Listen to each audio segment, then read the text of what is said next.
Yo, what's up mga ka-sir, for this video, ito yung part 2 ng ating pagdugtong ng ating mga tansi mga lodi. So meron tayong 60 size at 70 size na tansi mga lodi. So dalawang style ng pagdugtong ko ng tali mga lodi. Kasi yung una kong ginawa guys, maraming mali daw yung ginawa ko kasi yun nga daw. So ito naman yung ituturo ko guys, yung pinakamalinis na pagdugtong ng tali mga lodi. So simple lang din to at hindi naman to yung pinakamabusising pagtali guys. Kasi sa fishing line, iba yung pagtali ko din doon kasi medyo maliit yung mga tali noon, mga leather line pag sa fishing line mga guys. Ito naman kasi medyo malaki yung tansi natin guys, kaya ganito yung gagamitin natin na style ng pagdugtong guys ng tali. Kasi so kung mapapansin nyo guys, dalawang ikot lang yung ginawa ko sa magkabilaan, side to side. So dalawang ikot lang kasi pag dinagdagan mo yan, masyadong may hirapan ka sa pag hila niyan. Pwede naman dagdagan yung mga tigta 3 or tiga 4, try nyo guys. Pero kung mga size 30, pwede yan mga 3 or 4 na ikot.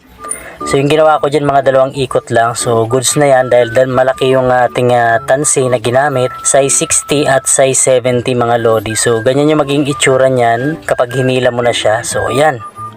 So yan So habang pinapalipad mo yung saranggola at habang maganit yung saranggola mo, mas lalong humihigpit yan at safe na safe din yan at hindi yan mapuputol guys. So puputulin na lang natin yung sobra, yung dalawang sobra sa magkabila, yung mga dulo. So yun So yan guys, ayan So maraming klase guys ng pagdugtong ng tansi mga lodi. So ito yung pinaka simple, ayan, at pinaka matibay din na pagdugtong. At ayan, nadugtong na natin yung isang style. So syempre gagawin naman natin yung pangalawang style ng pagdugtong ko mga lodi. So panoorin nyo mga guys. So yan, pinutol na natin yung example, yung una, at ito naman yung pangalawa. So yan. So yan, tingnan nyo mabuti guys kung paano ko siya dinugtong guys. So kayang-kaya ito ng mga bata mga lodi. So yan, So panoorin nyo mabuti kung paano ko ginawa. Medyo may kabusian, medyo mabusisi rin to mga lodi.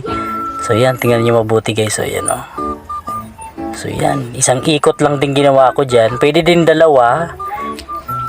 Kaso lang medyo malaki yung tansi natin, size 60 at size 70. Kaya ayan, inikutan lang natin siya ng isa lang. Kasi medyo malaki yung tansi natin guys Take note mga lodi Magdedepende yan sa liit nung tansi or laki.